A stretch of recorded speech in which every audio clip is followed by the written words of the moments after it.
Welcome to இரேகா NEET physics.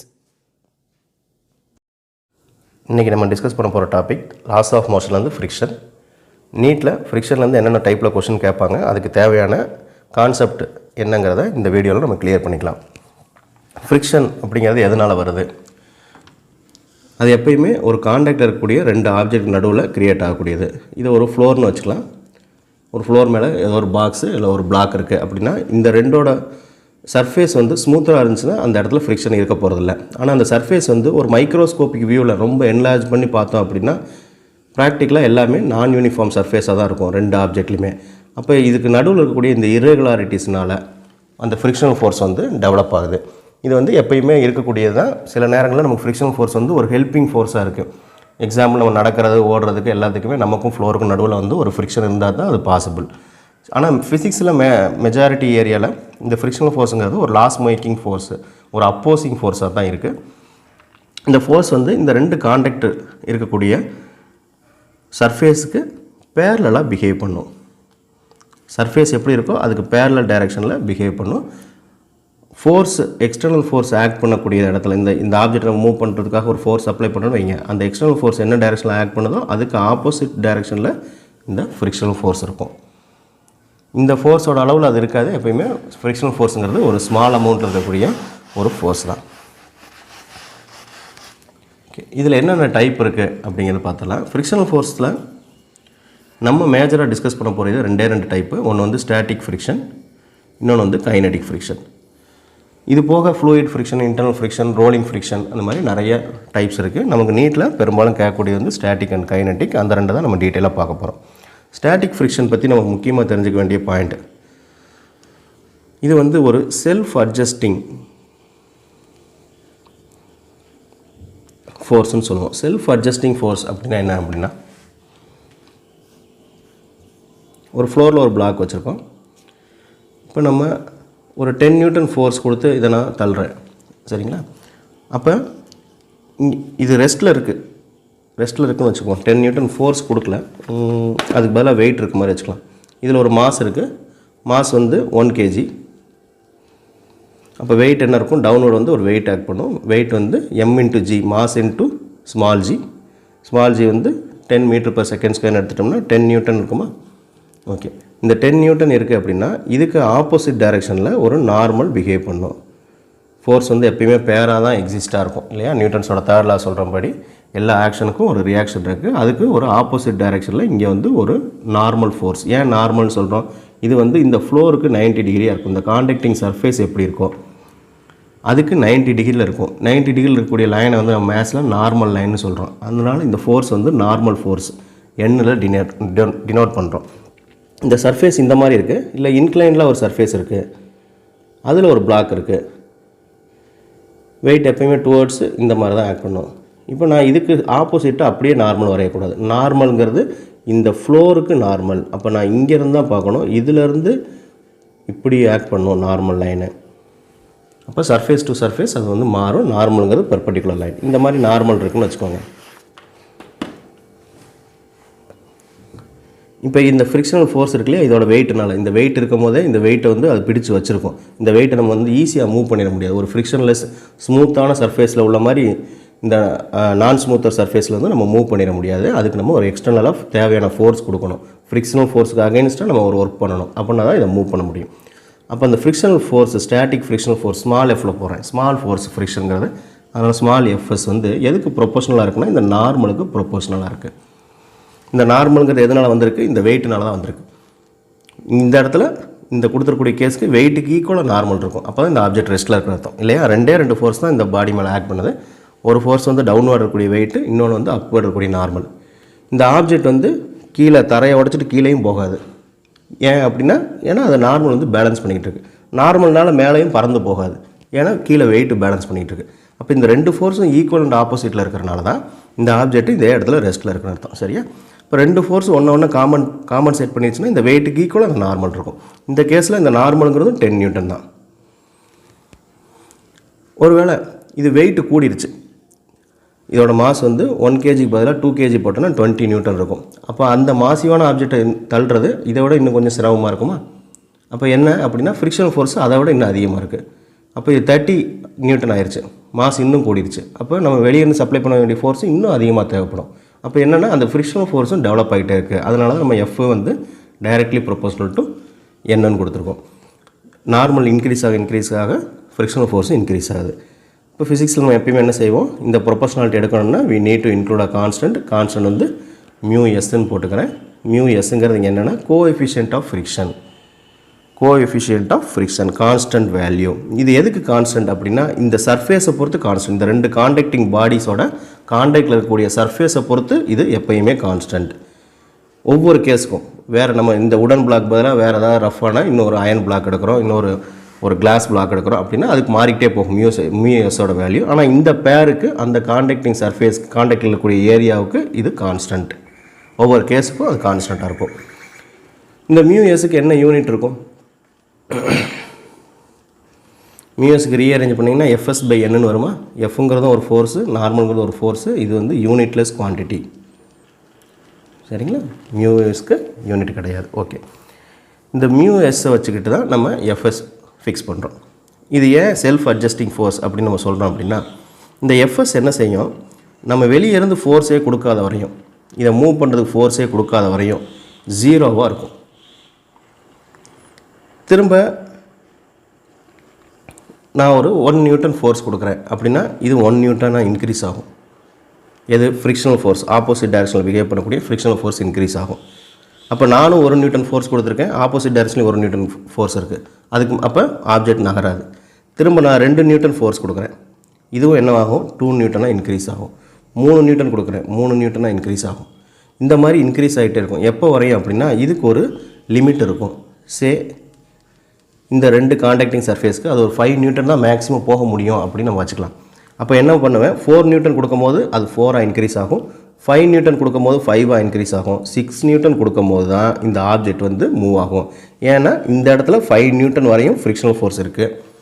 நம்ம 6 Newton supply பண்ணோம்னா இந்த object will ten to move in forward direction plus X direction. அப்போ frictional ஃபோர்ஸை விட எப்போ நம்ம கொடுக்கக்கூடிய எக்ஸ்டர்னல் ஃபோர்ஸ் அதிகமாக இருக்கும் அப்போ தான் அந்த ஆப்ஜெக்ட் வந்து மூவ் ஆகும். ஒரு செர்டைன் லிமிட் வரையும் ஃப்ரிக்ஷனல் ஃபோர்ஸ் வந்து இன்க்ரீஸ் ஆகிட்டே இருக்குது. இதுக்கு மேலே ஏன் இன்க்ரீஸ் ஆகலை அப்படின்னா அதோட ப்ராப்பர்ட்டி அப்படி தான், இட் வில் ஹாவ் ஒரு செர்டைன் ரேஞ்ச் ஆஃப் வேல்யூ. அப்போ இந்த ரேஞ்சை தான் நம்ம என்ன சொல்கிறோம், இதை வந்து செல்ஃப் அட்ஜஸ்டிங் சொல்கிறோம். அதுவாக இன்க்ரீஸ் ஆகிட்டே போகிறத நம்ம செல்ஃப் அட்ஜஸ்டிங் சொல்கிறோம். அது எவ்வளோருந்து எப்படி இருக்கும் அப்படின்னா 0லேருந்து எஃப்எல் வரை இருக்கும். எஃப்எல் அப்படிங்கிறது என்ன, இதோட மேக்ஸிமம் வேல்யூ இருக்கு இல்லையா, அதை தான் நம்ம எஃப்எல்னு சொல்கிறோம், லிமிட்டிங் ஃபோர்ஸ். ஸ்டாட்டிக் ஃப்ரிக்ஷனோட மேக்ஸிமம் வேல்யூவை நம்ம லிமிட்டிங் ஃப்ரிக்ஷனல் ஃபோர்ஸ்னு சொல்கிறோம். ஸ்டாட்டிக் ஃப்ரிக்ஷனுக்கு ரேஞ்ச் ஆஃப் வேல்யூஸ் இருக்குது, 0லேருந்து மேக்ஸிமம் வேல்யூ வரை இருக்கும். இது 5 நியூட்டன் காமனாக சார்னா காமன் கிடையாது, நான் ஒரு எக்ஸாம்பிளுக்காக சொல்லியிருக்கேன், கேஸ் டு கேஸ் மாறலாம். அப்போ அந்த கேஸுக்கான அதோட மேக்ஸிமம் வேல்யூ நம்ம என்ன சொல்கிறோம், லிமிட்டிங் ஃப்ரிக்ஷனல் ஃபோர்ஸ்னு சொல்கிறோம். அப்போ இதில் ஸ்டாண்டர்டாக இவ்வளோ தான் அப்படின்னு கிடையாது. இது எதை வச்சு டிட்டர்மைன் பண்ண முடியும், நம்ம எக்ஸ்டர்னலாக அப்ளை பண்ணக்கூடிய ஃபோர்ஸை வச்சு இது இன்க்ரீஸ் ஆகிட்டே போகுது. So it is self adjusting force. இதோட மேக்ஸிமம் வேல்யூ தான் எஃப்எல். செகண்ட் டைப் தான் கைனடிக் ஃப்ரிக்ஷனல் ஃபோர்ஸு. கைனடிக் அதோட நேம்லேயே இருக்குது. கைனடிக்னா மோஷனில் இருக்கும் போது அதோட ஃப்ரிக்ஷனல் ஃபோர்ஸ் என்ன இருக்கும். எப்பயுமே இந்த கைனடிக் ஃப்ரிக்ஷனல் ஃபோர்ஸ் வந்து ஸ்டாட்டிக் ஃப்ரிக்ஷனோட கம்மியாக தான் இருக்கும். ஒரு கிராஃப் சொல்லியிருப்பாங்க, ஸ்டாட்டிக் ஃப்ரிக்ஷன் வந்து 0ல் இருக்கும், நம்ம எக்ஸ்டர்னல் ஃபோர்ஸ் அப்ளை பண்ண அது வந்து இன்க்ரீஸ் ஆகிட்டே இருக்கும். எக்ஸ்டர்னல் ஃபோர்ஸு அதோட வாட் இட் இஸ் மாஸ்னால ஒரு வெயிட் இருக்கு இல்லையா, அதனால் கூட இது இன்க்ரீஸ் ஆகலாம். நார்மலை பொறுத்து நார்மல்னு வச்சுக்கலாம். நார்மல் இன்க்ரீஸ் ஆகிட்டே இருக்கும். செர்டன் ரேஞ்ச் வரையும் போகும். அதோட மேக்ஸிமம் ரேஞ்சு தான் நம்ம என்னென்னு சொல்கிறோம், லிமிட்டிங் வேல்யூன்னு சொல்லுவோம். எஃப்எஸோட மேக்ஸிமம் வேல்யூ வந்து லிமிட்டிங் வேல்யூன்னு சொல்லுவோம், எஃப்எல். லிமிட்டிங் வேல்யூ போயிடும். அதுக்கப்புறம் என்ன ஆயிடுச்சு அப்படின்னா, லிமிட்டிங் வேல்யூ தாண்டிடுச்சு அப்படின்னா நம்ம எக்ஸ்ட்ரா சப்ளை பண்ணக்கூடிய ஃபோர்ஸ்னால அந்த ஆப்ஜெக்ட் வந்து மூவ் ஆக ஆரம்பிச்சிடும். அப்படி மூவ் ஆயிடுச்சு அப்படின்னா அதோட ஃப்ரிக்ஷனல் ஃபோர்ஸ் கொஞ்சம் குறைஞ்சதுக்கப்புறம் கான்ஸ்டண்ட்டாக இருக்கும். இப்போ இந்த மூவிங்கில் உள்ள கான்ஸ்டன்ட் ஃப்ரிக்ஷனை தான் நம்ம எஃப்கேன்னு சொல்கிறோம், கைனடிக் ஃப்ரிக்ஷனல் ஃபோர்ஸ். எஃப்கேங்கிறது கைனடிக் ஃப்ரிக்ஷனல் ஃபோர்ஸ். எப்பயுமே இந்த எஃப்கே வந்து எஃப்எல்லை விட கம்மியாக இருக்கும். It is less than F L. Limiting friction static ஃப்ரிக்ஷனோட மேக்ஸிமம் வேல்யூவோட கம்மியாக தான் இருக்கும். இதை விட ரோலிங் ஃப்ரிக்ஷனுக்கு ஒரு இருக்குது, எஃப்ஆர் ரோலிங் ஃப்ரிக்ஷனல் ஃபோர்ஸு. அது இதை விட கம்மியாக இருக்கும். இருக்கிறதுலே அதிகமான ஃப்ரிக்ஷன் வந்து அதிகமாக இருக்கும் அப்படின்னா லிமிட்டிங் ஃப்ரிக்ஷன் தான் அதிகமாக இருக்கும். அதே ஆப்ஜெக்ட்டுக்கு அதே கான்ட்ராக்டிங் சர்ஃபேஸுக்கு அதோட எஃப்கே அதை விட கம்மியாக இருக்கும். கைனடிக்னால் இருக்கக்கூடிய ஃப்ரிக்ஷனல் ஃபோர்ஸு, ரோலிங்னால் இருக்கக்கூடிய ஃப்ரிக்ஷனல் ஃபோர்ஸ் அதை விட கம்மியாக இருக்கும். ஓகே, இப்போ இந்த கைனடிக் ஃப்ரிக்ஷனல் ஃபோர்ஸை நம்ம எப்படி கால்குலேட் பண்ணுறது? அதில் எழுதுகிற மாதிரியே தான் ஃபார்முலா. இதில் எஃப்கே எழுதிக்கிறோம், மியூகே கேபிட்டல் என். இந்த எண்ணுங்கிறது ஒன்றும் இல்லை, வெயிட்டு தான், எம்ஜி. சில கேஸில் இன்க்ளைனில் இருந்துச்சுன்னா அந்த எம்ஜியோட what it is M G cos theta, M G sine திட்டான்னு அதோட ரெசல்யூஷன் ஆஃப் வெக்டாரை யூஸ் பண்ண வேண்டியது இருக்கும். அது அந்த கேஸ் வரும்போது நம்ம டிஸ்கஸ் பண்ணிக்கலாம். சில ப்ராப்ளம் டிஸ்கஸ் பண்ணால் இதை இன்னும் பெட்டராக லேர்ன் பண்ணிக்கலாம். ஒரு டைப் 1 ஒரு இந்த ப்ராப்ளம் சொல்கிறேன் பாருங்கள். ஒரு நான் ஸ்மூத்தர் சர்ஃபேஸில் ஒரு பிளாக் இருக்குது. இந்த பிளாக் வந்து சம் 2 kg மாஸ் இருக்குதுன்னு வச்சுக்கலாம். சரிங்களா? இந்த பிளாக்கை ஒரு 2 நியூட்டன் ஃபோர்ஸ் கொடுத்து நம்ம இழுக்க ட்ரை பண்ணுறோம். அதை மூவ் பண்ண முடியுதா அப்படின்னு ட்ரை பண்ணுறோம். இதில் கோஎஃபிஷியன்ட் ஆஃப் ஃப்ரிக்ஷன் μs இப்போதைக்கு ரெஸ்ட்டில் இருக்குது. μs வந்து யூஸ் பண்ணிடுவோம். μs வந்து 0.2ன்னு வச்சுக்கலாம், நோ யூனிட்டு. மாஸ் வந்து என்ன சொன்னேன், 2 kg சொன்னேன். இப்போ மாஸ் 2 kg இருந்துச்சுன்னா டவுன்வேர்டு இதில் வந்து ஒரு வெயிட் ஆக்ட் பண்ணும் இல்லையா? இந்த வெயிட் வந்து எவ்வளோ இருக்கும்? வெயிட்டுங்கிறது என்னது, m இன்ட்டு ஜி. அப்போ 2 இன்ட்டு ஜியோட வேல்யூ 10ன்னு வச்சுக்கலாம். அப்போ என்ன வருது, 20 நியூட்டன் டவுன்வேர்டு வந்து ஒரு ஃபோர்ஸ் வந்து ஆக்ட் பண்ணுது. இந்த 20 நியூட்டனுக்கு ஈக்குவல் ஆப்போசிட்டாக ஒரு நார்மல் ஃபோர்ஸ் ஆக்ட் பண்ணணும். அது வந்து அப்வேர்டு இருக்கும். இதுக்கு பேர் நார்மல். ஓகே, நான் இப்போ இதில் என்ன கேட்குறேன்னா, இந்த ஆப்ஜெக்ட் நம்ம கொடுத்த 2 நியூட்டன் ஃபோர்ஸ்னால் மூவ் ஆகுமா? மூவ் ஆச்சுன்னா ஃப்ரிக்ஷனல் ஃபோர்ஸ் என்னவாக இருக்கும்? அப்படி இது மூவ் ஆச்சுன்னா என்ன ஆக்சலரேஷனில் மூவ் ஆகும்? ஸோ நான் என்ன கேட்குறேன், ஃப்ரிக்ஷனல் ஃபோர்ஸ் எவ்வளவு, இந்த ஆப்ஜெக்ட் மூவ் ஆனால் ஆக்சலரேஷன் எவ்வளவு? இந்த மாதிரி தான் நமக்கு கொஷின்ஸ் கேட்குறாங்க. ஸோ ஃப்ரிக்ஷனல் ஃபோர்ஸு நமக்கு ஃபார்முலா தெரியும். அதுக்கு முன்னாடி மேக்ஸிமம் ஃப்ரிக்ஷனல் ஃபோர்ஸ்ன்னு நான் எழுதுகிறேன். மேக்ஸிமம் ஸ்டாட்டிக் ஃப்ரிக்ஷன் என்னவாக இருக்கும், இல்லை எஃப்எல் என்னவாக இருக்கும் அப்படிங்கிறத பார்ப்போம். ஸோ இதுக்கான ஃபார்முலா என்ன, μs இன்ட்டு n. μsங்கிறது 0.2 கொடுத்துருக்காங்க. n வந்து இதுக்கு ஈக்குவல் தானே, டபிள்யூக்கு ஈக்குவல். அப்போ அது 20ன்னு வருது.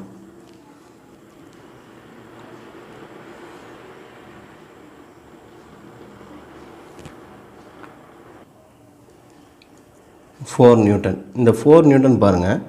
ஸோ இதோட மேக்ஸிமம் வேல்யூ எஃப்எல்னு வச்சுக்கலாம். இந்த எஃப்எல் வந்து கிரேட்டர் தென் என்னவாக இருக்குது, நம்ம சப்ளை பண்ணக்கூடிய 2 நியூட்டன் ஃபோர்ஸோட அதிகமாக இருக்குது. எஃப் எக்ஸ்டர்னல் நம்ம சப்ளை பண்ணக்கூடிய ஃபோர்ஸோட அதிகமாக இருக்குது. அப்போ இந்த ஆப்ஜெக்ட் மூவ் ஆகுமா? அப்போ ஃபஸ்ட்டு என்னவாக இருந்திருக்கும், நம்ம ஃபோர்ஸ் கொடுத்த உடனே அது 0லேருந்து அந்த ஸ்டாட்டிக் ஃப்ரிக்ஷன் வந்து இன்க்ரீஸ் ஆகிட்டே இருக்கும். எதுவரை இன்க்ரீஸ் ஆகும், அதோட மேக்ஸிமம் கெப்பாசிட்டி வந்து 4 நியூட்டன். அப்போ 4 நியூட்டன் அதோட மேக்ஸிமம் கெப்பாசிட்டி இருந்துச்சுன்னா அந்த 4 நியூட்டனோட அதிகமாக நம்ம ஃபோர்ஸ் கொடுக்கும்போது தான் இந்த ஆப்ஜெக்ட் வந்து மூவ் ஆகும். அப்போ இந்த ஆப்ஜெக்ட் வந்து இந்த கேஸுக்கு கொடுத்துருக்கூடிய 2 நியூட்டன் ஃபோர்ஸ் கொடுத்தோம்னா 2 நியூட்டன் ஃபோர்ஸ் கொடுத்தா இது வந்து மூவ் ஆகாது. அப்போ மூவ் ஆகலைன்னா அதுக்கு ஆக்சலரேஷன் இருக்காது. அப்போ இந்த கண்டிஷனில் இதோட ஸ்டாட்டிக் ஃப்ரிக்ஷன் என்ன அப்படின்னா 4 நியூட்டன் எழுதக்கூடாது, எழுதுனா தப்பு. 4 நியூட்டன் என்னதுன்னா அது மேக்ஸிமம் 4 நியூட்டன் வரையும் டெவலப் ஆகிட்டே இருக்கும். செல்ஃப் அட்ஜஸ்டிங் ஃபோர்ஸ் இல்லையா, அதனால் மேக்ஸிமம் 4 நியூட்டன் வரையும் இன்க்ரீஸ் ஆகிட்டே இருக்கும். அப்போ எது வரையும் இருக்கும் அப்படின்னா எக்ஸ்டர்னல் ஃபோர்ஸுக்கு ஈக்குவலாக இருக்கும். அப் டு 2 நியூட்டன் வரையும் போகும். 2 நியூட்டன் வரையும் தான் அப்ளை பண்ணுறோம், அது வரையும் போகும். அப்போ நம்மளால் அதை மூவ் பண்ண முடியாது. ரெண்டுமே பேலன்ஸ் ஆயிரும். இந்த பக்கம் இருக்கக்கூடிய 2 நியூட்டன் ஃபோர்ஸும் இதுக்கு ஆப்போசிட் டைரக்ஷனில் ஆக்ட் பண்ணக்கூடிய ஃப்ரிக்ஷனல் ஃபோர்ஸும் பேலன்ஸ் ஆயிரும். அதோட ஃப்ரிக்ஷனல் ஃபோர்ஸ் வந்து ஸ்டாப் ஆயிரும், ஃபர்தராக இன்க்ரீஸ் ஆகாது.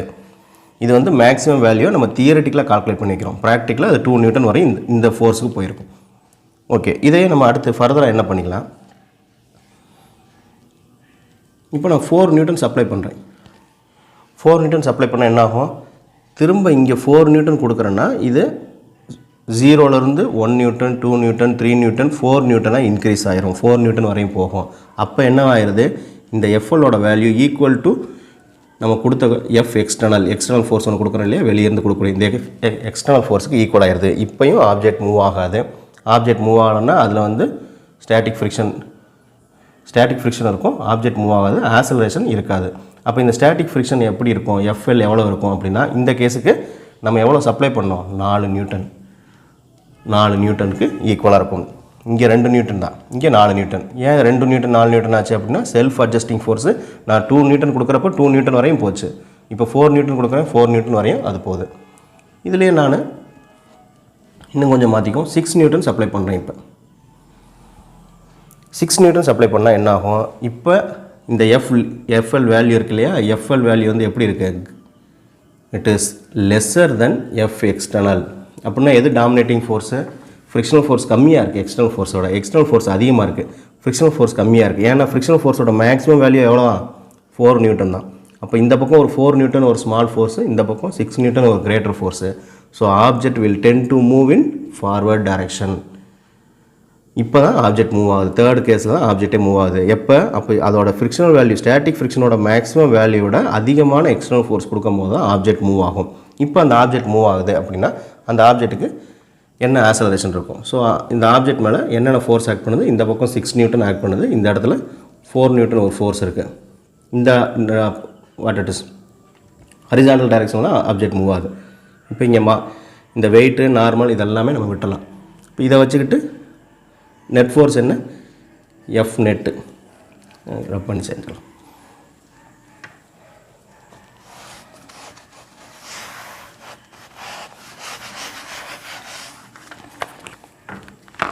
ஆறு நியூட்டன், இங்கே 4 newton. F net is equal to M N ஃபார்மா தெரியும். A equal to F net by M. எஃப்னு எழுதிக்கலாம், இல்லை எஃப் நெட்னு எழுதிக்கலாம். நெட் ஃபோர்ஸ்னால் ஏன்னா ரெண்டு பக்கம் ஃபோர்ஸ் இருக்குனால நான் சொல்கிறேன். இப்போ ஆக்சலரேஷன் கால்குலேட் பண்ணுறோம். எஃப் நெட்டுங்கிறது என்னது? பெரிய force minus small force. 6 minus 4 by mass வந்து எம் 2/2 வரும். 1 மீட்டர் பர் செகண்ட் ஸ்கொயர்டுங்கிற ஆக்சலரேஷனோட ஃபார்வர்ட் டைரெக்ஷனில் இந்த பிளாக் வந்து மூவ் ஆகும். தேர்ட் கேஸுக்கு தான்.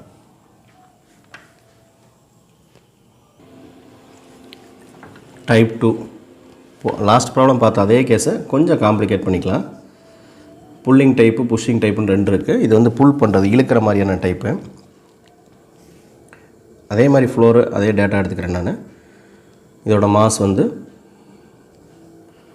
2 kg வச்சுருந்தோம், அப்படியே இருக்கட்டும்.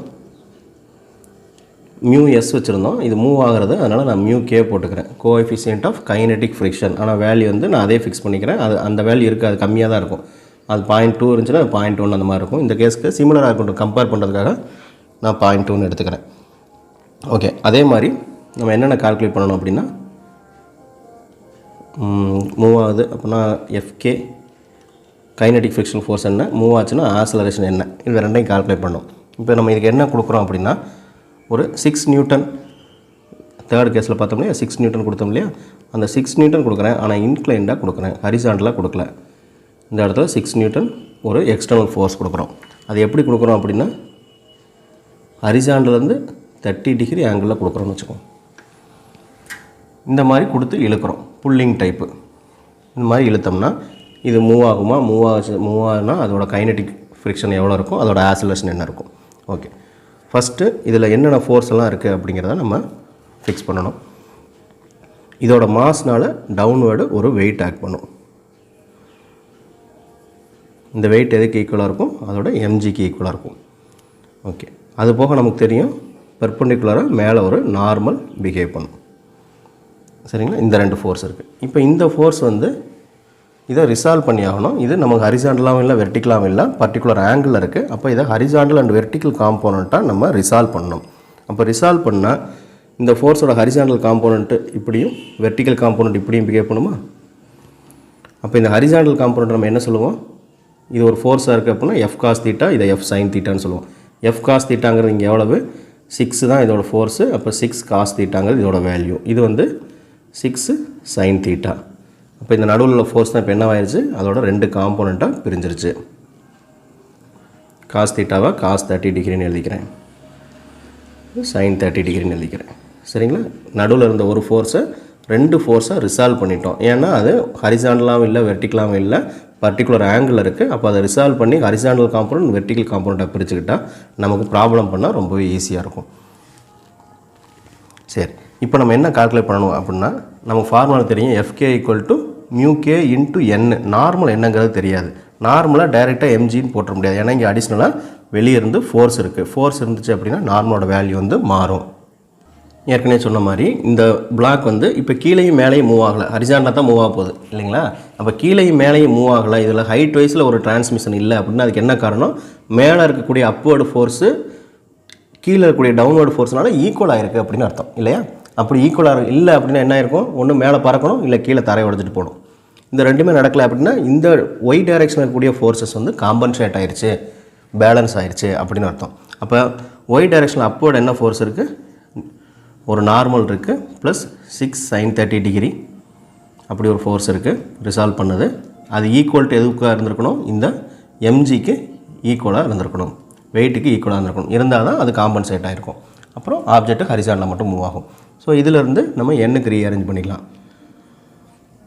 mg மைனஸ் 6 sin 30 டிகிரி இதை சிம்ப்ளை பண்ணலாம். மாஸ் வந்து 2 கொடுத்தோம், g வந்து 10 எடுத்துக்கலாம்.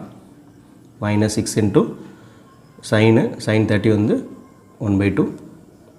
இதை கேன்சல் பண்ண 3 வரும், இது 20 ஆகும். 20 மைனஸ் 3 17 நியூட்டனா. அப்போ இந்த நார்மலுங்கிறது எவ்வளவு, 17 நியூட்டன். இதுவே போன கேஸில் என்ன சொல்லியிருப்போம், நம்ம ஹரிசாண்டலாக மட்டும் ஒரு ஃபோர்ஸ் கொடுத்துருந்தோம் அப்படின்னா அது எம்ஜிக்கு ஈக்குவலாக இருந்திருக்கும். எம்ஜி எவ்வளோ இருக்குது, 20 நியூட்டன். 20 நியூட்டனுக்கு ஈக்குவலாக இருந்திருக்கும். இதில் 20 நியூட்டன் இல்லை, 17 நியூட்டன் தான். இப்போ நார்மல் கால்குலேட் பண்ணிட்டோம். நார்மல் கால்குலேட் பண்ணிட்டா அடுத்து எஃப்கே கால்குலேட் பண்ணிடலாம்.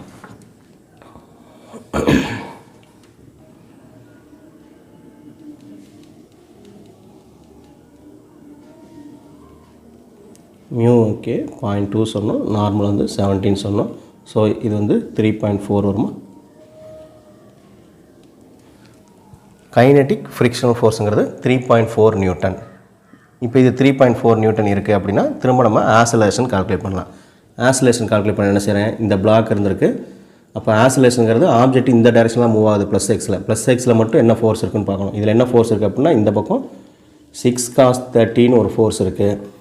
ஆப்போசிட் டைரெக்ஷனில் நம்ம கால்குலேட் பண்ண 3.4 நியூட்டன் எஃப்கே இருக்குது.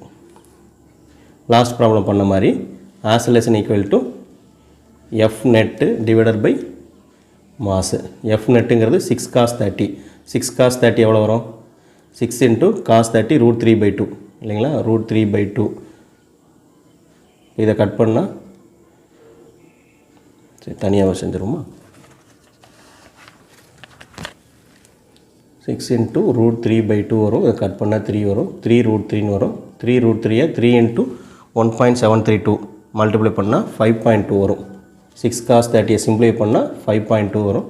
ஏ நெட்டுங்கிறது 5.2 மைனஸ் 3.4. எது பெரிய ஃபோர்ஸோ அதில் கழிச்சிக்கும். பெரிய ஃபோர்ஸ் இந்த டைரெக்ஷனில் இருக்கனால தான் ஆப்ஜெக்ட் வந்து மூவ் ஆகும். ஒருவேளை எஃப்கே அதோட அதிகமாக இருந்துச்சுன்னா ஆப்ஜெக்ட் மூவ் ஆகிருக்காது. Divided by mass 2. இதை சப்ட்ராக்ட் பண்ணால் 1.8 1.8/2. A equal to 0.9 metre per second square. போன டைப்பில் தேர்ட் கேஸ் பார்த்தோம். தேர்ட் கேஸில் வந்து ஃபோர்ஸ் வந்து 6 நியூட்டன் செட் பண்ணிக்கிட்டு, ஹரிசாண்டல் ஃபோர்ஸ் 6 நியூட்டன் செட் பண்ணி அதில் நம்ம ஆசலேஷன் கால்குலேட் பண்ணோம். அதில் 1 மீட்டர் பர் செகண்ட் ஸ்கொயர்னு ஆன்சர் வந்துச்சு. ஆனால் இந்த ஃபோர்ஸ் வந்து இன்க்ளைண்டாக 30 டிகிரியில் எடுத்தனால நார்மலும் குறைஞ்சிருச்சு. 20 இருக்க வேண்டிய இடத்துல நார்மலும் 17 தான் இருக்குது. அதோட ஆசலரேஷனும் இன்னும் கொஞ்சம் ஸ்லோவாக தான் போகுது, 0.9 மீட்டர் பர் செகண்ட் ஸ்கொயர்னு போகுது. இது வந்து புல்லிங் டைப்பு. புஷ்ஷிங் டைப் ஒன்று இருக்குது, அதை டிஸ்கஸ் பண்ணலாம். Type 3 push. அதே ப்ராப்ளம், அதே டேட்டா எடுத்துக்கிறேன். ஆனால் இப்போ இதை புஷ் பண்ணுறோம். இந்த டைரெக்ஷனில் ஃபோர்ஸு 6 நியூட்டன் கொடுக்குறேன். மீதி எல்லாம் சேம் வச்சுக்கலாம். 0.2 m equal to 2 kg. G வந்து 10 மீட்டர் பர் செகண்ட் ஸ்கொயர். வேறு என்ன டேட்டா வேணும், அவ்வளோதானா. ஸோ எஃப்கே கால்குலேட் பண்ணணும், ஏ கால்குலேட் பண்ணணும். இந்த டைரெக்ஷனில் இருக்கக்கூடிய ஃபோர்ஸு இப்படி இருக்க ஒரு வெக்டார், அந்த ஃபோர்ஸை நம்ம ரிசால்வ் பண்ணால் எப்படி ரிசால்வ் பண்ணோம், இப்படியும் ரிசால்வ் பண்ணோம் இல்லையா. இந்த 2 டைரெக்ஷனில் ரிசால்வ் பண்ணோம். அப்போ இது ஹரிசாண்டல் அது மேக் பண்ணக்கூடிய இதை வந்து எஃப் காஸ் தீட்டானும் இதை வந்து எஃப் சைன் தீட்டானும் எடுத்துக்குவோம். இப்போ இதை 2 அப்படியே நான் பண்ணுறேன் பாருங்கள்.